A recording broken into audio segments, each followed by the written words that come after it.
Bonjour, bienvenue dans ce point bourse du 25 juin 2024. Alors je pourrais pas être là ce soir, donc je fais une vidéo à la mi-séance. On va voir dans cette vidéo des actions. Alors j'aime pas ce terme-là, mais qu'on pourrait presque acheter les yeux fermés, c'est-à-dire qu'elles ont pour la plupart des fondamentaux intéressants, d'une visibilité assez forte, un consensus qui se dégage sur ce type de valeur. Donc ça peut être intéressant d'acheter ces valeurs-là, pas forcément pour le très court terme, hein. C'est quelque chose qui va être mature dans le temps. Alors non, c'est pas forcément non plus très long terme, hein. Quand je parle long terme, c'est au-delà d'une année, donc généralement c'est quelques semaines à quelques mois, voire quelques trimestres. On sera probablement largement haussier. Et en deuxième partie, on verra un peu l'inverse, c'est-à-dire des actions un peu plus risquées, mais qui ont un potentiel de démarrage assez fort. Alors évidemment, si on choisit de les prendre, c'est avec une ligne beaucoup plus faible, hein, beaucoup plus petite. Mais là, on peut faire des pourcentages rapides assez importants. Mais bon, il faut savoir à quoi s'en tenir. On va commencer avant de voir ces deux catégories d'actions. On va commencer avec Airbus, hein, c'est un peu le fait du jour parce qu'on voit sur le CAC, on a les deux tiers en rouge, un tiers vert et surtout la grosse baisse d'Airbus. Pourquoi? Parce qu'ils ont annoncé un retard sur leurs prévisions, donc les commandes, hein, d'Airbus vont être honorées mais un peu retardées dans le temps, donc forcément ça baisse. Ils ont toujours une place importante, hein, Airbus, et un leadership qui risque pas de se démentir parce qu'ils ont un carnet de commandes à plusieurs années, donc là aussi c'est redoutable. Et avec les problèmes de Boeing dernièrement, ça reste une valeur sûre. Alors on va regarder un peu ce qui s'est passé aujourd'hui. Des gros volumes évidemment, une annonce, hein, d'Airbus. Le titre chute, on perd 12% à la mi-séance, on le voit là. Déjà, on était un peu dans cet état d'esprit-là, c'était un peu d'aller chercher un peu la consolidation, voire l'excès. Là, on le fait d'un coup rapidement. Donc on va oublier, hein, le petit scénario qu'on avait mis ici, mais on avait déjà comme idée de casser ici les 142 pour aller un peu plus bas. Ça a été fait. Ce qu'on va voir sur Airbus, c'est plutôt le long terme, hein, parce qu'on va pas jouer les petits mouvements sur Airbus. On va se mettre en hebdomadaire et on voit qu'elle est revenue ici sur un premier niveau pivot intéressant, les 133. Elle les a cassés de très peu, mais c'est probablement un niveau de rebond plutôt intéressant et d'investissement. Alors il y en a un deuxième qui est encore meilleur. C'est ici, c'est environ les 112. On va le regarder en journalier. C'est celui-là. C'est les 112 ici, hein, juillet 2021, janvier 2022, janvier 2023. Donc c'est un niveau vraiment intéressant pour les investisseurs long terme qu'on va peut-être retoucher. On verra. On a les 124 avant, mais bon, les 110, 112, ça peut être une zone intéressante à recharger. Et maintenant, pour les investisseurs long terme, donc là encore, on parle 2025-2026, hein, c'est au moins les garder 9 mois, 1 an et demi. Oui, c'est probablement intéressant. Il faudrait voir ce qu'elle fait demain, mais c'est le genre de valeur qui, quand elle décroche comme ça, elle est capable quand même de repartir à la hausse assez rapidement. Si on a une baisse, je pense qu'il ne faudra pas paniquer et plutôt l'acheter, hein. On l'a dit sur les 112, on en est encore loin, mais ça ferait environ 20% de baisse par rapport au cours actuel. Donc la stratégie à l'éclair, c'est tout le travail qui va être fait ici, hein, entre les 112 et les 148. Donc on est dans une optique plus long terme. On peut éventuellement rentrer en plusieurs fois. Une fois maintenant et puis une deuxième fois, soit sur des supports à 112, 124 ou alors soit sur une confirmation, hein, que le rebond va se faire assez rapidement quand on reviendra sur les 145, 150. Ça reste favorable à court terme. On va avoir certainement encore beaucoup de volatilité puisque là on a eu un gap. Mais c'est plutôt une action qui mérite de se racheter pour le long terme. On va regarder maintenant d'autres actions qui elles sont plutôt largement favorables et qu'on pas cet aspect-là, hein. Alors on va commencer avec. Alors il y a quelques américaines, on a aussi des françaises. Alors Adobe, j'en ai parlé il y a pas longtemps. Le retour, hein, de l'IA et puis l'implémentation de l'intelligence artificielle dans la suite Adobe, ça va les booster. On avait une consolidation qui s'était mise en place et puis une dégradation un peu dans l'excès sur la peur que pouvait générer l'intelligence artificielle et les parts de marché perdues par Adobe. Je pense qu'on y a répondu partiellement ici, hein, mi-juin. Et le message est clair. Alors, on n'arrive pas encore à dépasser les 544 sur la moyenne à 200 ou le gap qui a été fait ici sur les 596. Mais on va certainement commencer à accumuler et puis continuer la tendance. Alors là aussi, c'est une action plutôt un peu long terme parce que le scénario, il peut faire ça, hein, hop. Mais dans l'idée, c'est ça, c'est 2025, voire un rebond assez fort avant en 2024. Ce sera certainement largement favorable. Là aussi, Adobe, c'est un peu un leader de secteur, donc c'est plutôt les entreprises qu'on favorise pour aller chercher, hein, la surperformance par rapport aux autres. On a également GTT. Alors voilà une valeur en France. J'ai oublié de faire le petit message que je fais d'habitude, hein. Les informations et analyses données sur cette chaîne sont données à titre indicatif et ne peuvent pas être considérées comme un conseil en investissement, donc vous êtes habitués. Hop, GTT, pourquoi? Parce que là aussi, leader de secteur, capacité à transporter notamment les gaz et pétrole, mais surtout gaz, et une technologie qui est en avance par rapport aux autres, hein. Donc c'est ça qui leur donne un gros avantage, GTT. La correction, elle est trop importante, on l'a dit. Moi, j'ai profité pour recharger. Je suis déjà sur GTT. On a eu un désengagement récemment. Là, c'était Peugeot Invest, je crois. Derrière, on fait la conso, mais il y a toujours une visibilité super forte et super intéressante sur GTT. C'est le genre de valeur qu'on achète et les yeux fermés. C'est un peu ce type de valeur là. On est revenu, on le voit un peu dans l'excès en dessous de la moyenne à 200. On est déjà rebondi, hein, on n'est pas resté longtemps en dessous. On est toujours sous cette oblique de correction, mais on devrait pouvoir la casser prochainement. On vient déjà de casser l'oblique RSI, hein, aujourd'hui ou hier. Donc là aussi, généralement, ça précède les prix, donc c'est plutôt intéressant de surveiller ce genre d'oblique. Et puis les volumes, hein, sans être énormes, on voit qu'il y a un petit rebond qui se fait au niveau des volumes, hein, une petite augmentation, donc plutôt favorable aussi sur cette valeur-là. Très intéressante, et puis des fondamentaux toujours solides. Donc sur GTT, hein, si vous n'êtes pas dessus, on aura éventuellement, si vous voulez être très prudent, c'est ça, c'est les 129,5, on va dire les 130, hein, le débordement des 130, on aura la confirmation que GTT se part pour un nouveau départ et un nouveau rallye haussier. Alors, on a quelques américaines. Alors les américaines, on sait souvent c'est des rendements un peu plus intéressants, hein, surtout en ce moment. Et pourquoi je fais pas trop les françaises? Parce qu'on sait on a les élections.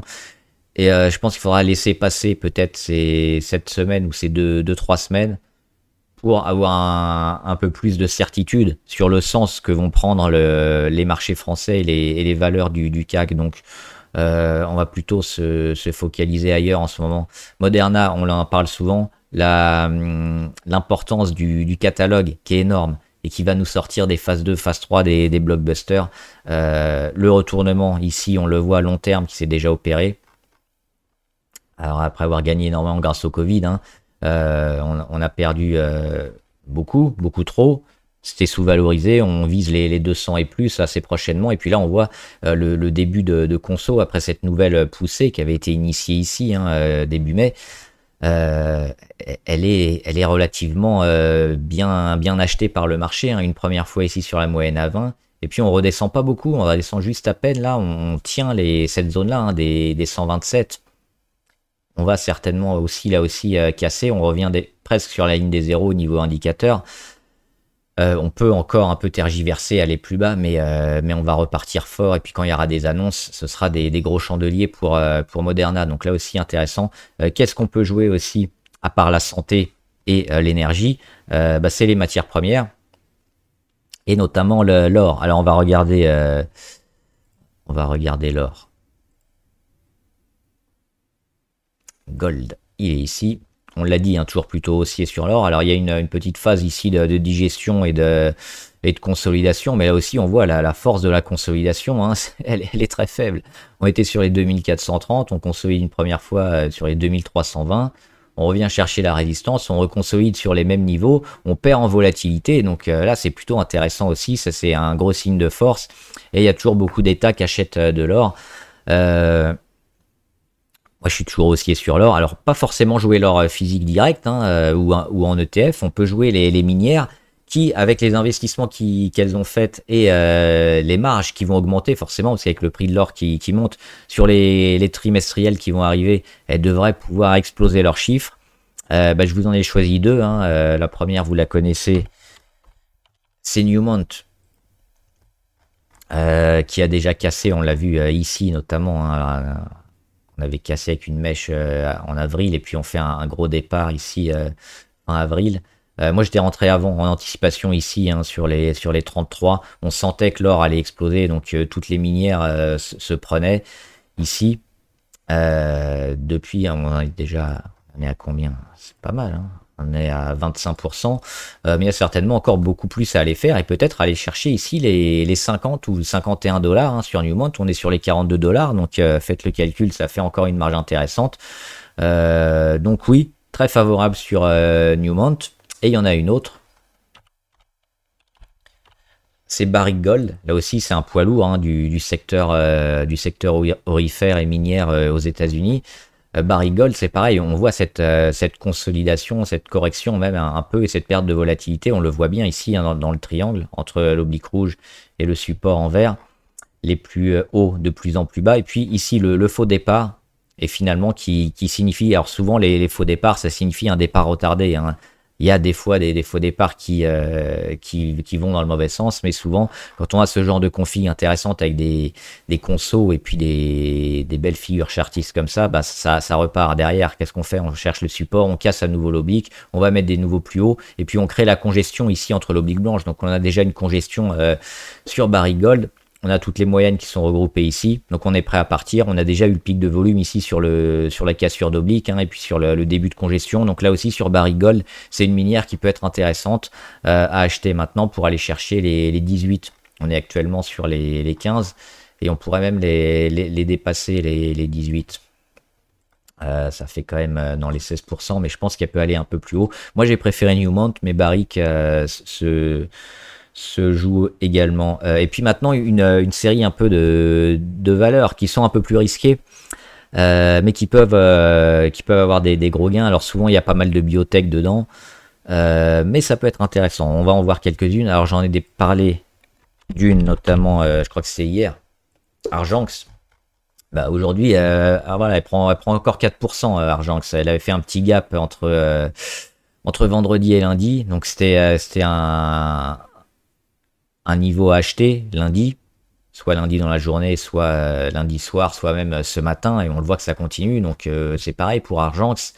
Ce qu'on peut espérer, c'est le momentum. On le voit avec les volumes très impressionnants. La cassure de tous les niveaux sur Argenx, c'est d'aller au moins sur les plus hauts ici, 16%, mais peut-être plus aussi.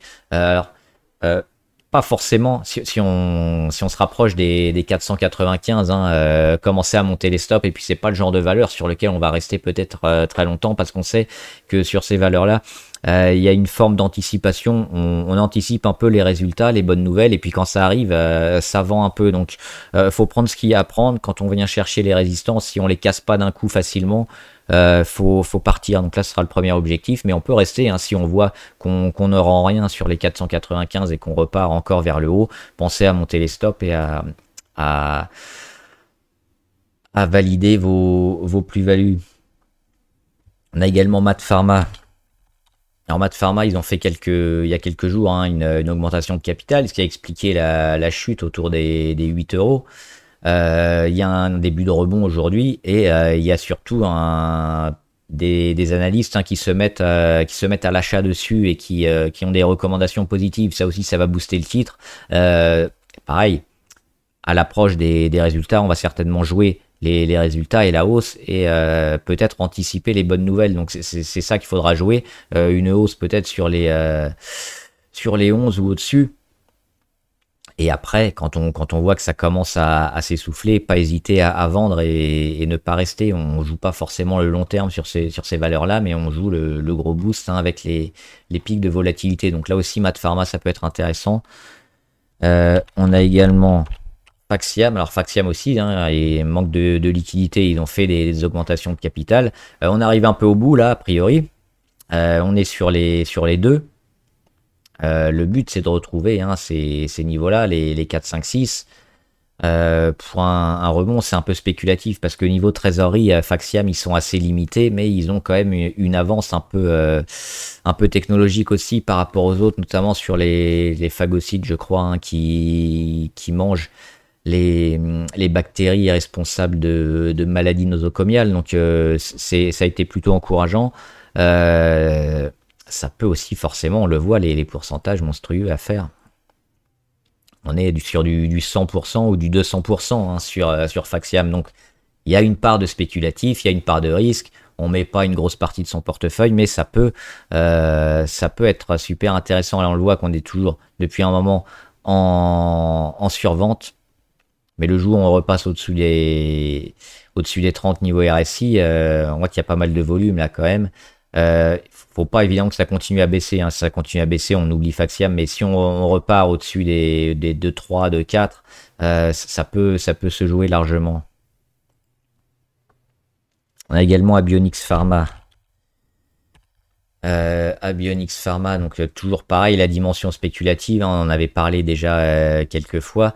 Et là aussi, on le voit sur le long terme, on revient sur des niveaux plutôt intéressants de retournement. Et puis on voit des volumes, hein, dernièrement, des volumes super élevés, 530 000, hein, alors c'est une valeur qui cote 1 euro, mais ça fait quand même plus d'un demi-million, voire pas loin du million, hein, sur une journée. Pour cette valeur-là, ça prouve quand même qu'il y a un engouement qui est en train de se passer. Là aussi, il faudra peut-être jouer ici le gap sur les 1,7 et voir la force acheteuse qu'on aura quand ça peut se déclencher. Mais on voit que ici, hein, cette phase un peu de retournement de moyenne et puis le canal haussier qu'elle a engagé pour tout simplement contrecarrer un peu cette phase baissière de consolidation. Derrière, on met un canal haussier, on casse toutes les moyennes, on retourne les moyennes à la hausse, on casse aussi l'oblique long terme. Donc on voit que sur Abionyx Pharma, il y a des choses qui sont en train de se passer. Là aussi, toujours spéculatif, donc attention. Et enfin, il y en a encore 2-3 qu'on va faire rapidement. Nanobiotics. Alors là, je suis un peu plus réservé. Il faudra éventuellement attendre un petit redémarrage, mais on le voit qu'au niveau des volumes, depuis quelques jours aussi, il y a une réaction. Alors c'est pas ma préférée de toutes celles que je présente, mais elle est aussi capable d'avoir un rebond important, d'autant qu'on le voit ici, hein, sur les 3. Ça a généralement bien réagi, hein, sur les 3 euros. Donc même si on a enfoncé un peu, on est reparti assez fort. Donc là, on revient autour des 4 euros. C'est une zone généralement qui est achetée défendue avant des reprises. Donc c'est ça qu'il faudra surveiller. Et surtout les volumes, parce que là, les volumes sont par rapport aux dernières semaines importants, mais par rapport aux derniers mois, voire aux dernières années, ça manque un peu de peps. Mais dès le jour où on aura des volumes importants sur cette valeur, on pourra éventuellement la jouer. Et on a également Valneva, avec des autorisations notamment de mise sur le marché de ces vaccins. Valneva, elle bute pas mal de fois sur les 4,20. Mais on voit qu'elle tient les 3 en gros. Donc entre les 3 et les 4,20, on fait du zigzag. Mais là aussi, on a des volumes plutôt intéressants. C'est pareil, ça peut se jouer les 3, hein, les 3 euros. Entre les deux, on va plutôt éviter. Et puis, si on arrive à casser franchement les 4,2, là, c'est peut-être un départ pour une explosion assez rapide. Donc là aussi, on va jouer les 7-8, hein, les 7-8 euros. Ça peut être favorable forcément, hein, vous le voyez au niveau des pourcentages, c'est monstrueux. On n'oublie pas la particularité risquée, hein, de ces valeurs. Et enfin, on a NFL Biosciences.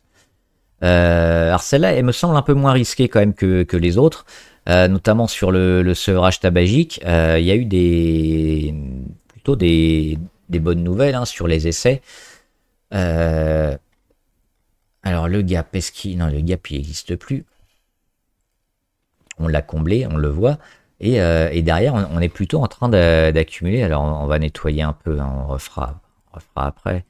Ce qu'on peut voir surtout sur NFL, c'est ça, c'est le gros gap ici. Gap haussier avec un chandelier énorme et des volumes énormes. C'était la journée du 30 janvier. Derrière, qu'est-ce qu'on fait? Bah, c'est clairement de l'accumulation parce qu'on ne rend pas, on ne ferme pas le gap, même si on est revenu pas mal de fois sur les 1,83. Le gap s'est fait sur les 1,62. Et derrière, on a cette phase d'accumulation un peu, voire accumulation-congestion presque. On peut le voir comme ça. Avec encore tout ce travail-là où on vient travailler toutes les moyennes ici. Et dans cette zone-là, normalement, ce qu'on attend, c'est un redémarrage. Donc là aussi, on peut être acheteur au niveau des 1,8 ou de la cassure de la congestion pour NFL Biosciences. Alors il y a pas mal d'investisseurs qui parlaient des 4 au moins hein, de valorisation en cas de succès de ces essais. Donc les 4, on voit, on est sur les 2-3 là aussi. Ça fait 73%. Donc, et celle-là me semble peut-être un peu plus mature que les autres et un peu moins spéculative. Donc il y a une dimension intéressante à prendre sur NFL Biosciences. Voilà, j'espère que la vidéo vous a aidé. Je ferai les autres valeurs abonnées demain, hein, donc n'hésitez pas à mettre les actions qui vous intéressent. Et à me dire ce que vous en pensez en commentaire, les actions que vous suivez, votre avis sur l'actualité en général, hein, que ce soit politique ou sur les actions en bourse, les valeurs économiques. On en discutera. Bon trade, à plus!